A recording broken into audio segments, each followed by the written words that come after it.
ఈరోజు ఎల్లారెడ్డి పోలీసు వారు సాతిలి గ్రామంలోని 3 ఇళ్లలో దొంగతనం చేసిన విషయమై ఒక నిందితురాల్ని అదుపులోకి తీసుకోవడం జరిగింది.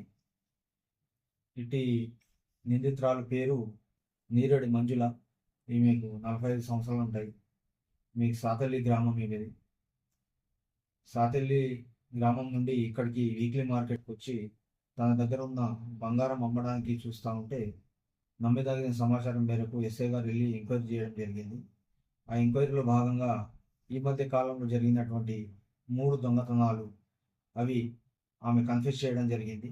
ఒకటి క్రైమ్ నంబర్ 66, అందులో ఒక 4,000 రూపాయలు మరియు చెవి కమ్మలు, ఒక ముక్కు పుడకపోయింది.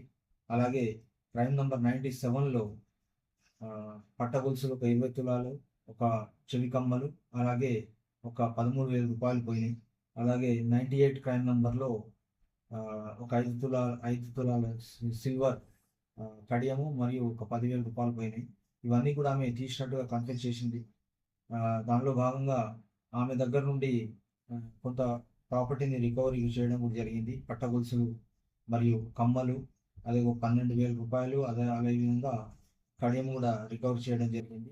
ఆమెని ఇప్పుడు ఫర్దర్గా జ్యుడిషియల్ రిమాండ్ పంపించి ఆమె ప్రస్తుతానికి మిగతా ఐటమ్స్ ఎక్కడ పెట్టిందో ఆమె గుర్తులేవని అంటున్నారు. కాబట్టి ఆమెని మళ్ళీ కస్టడీలోకి తీసుకొని ఫర్దర్ విచారణ చేసి మిగతా అమౌంట్ కూడా రికవర్ చేయడం జరుగుతుంది.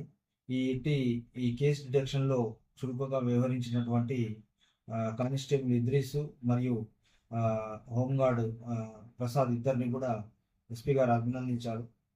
వారికి తగిన గుర్తింపుగా వారికి రివార్డు ఇవ్వడం జరుగుతుంది. Thank you.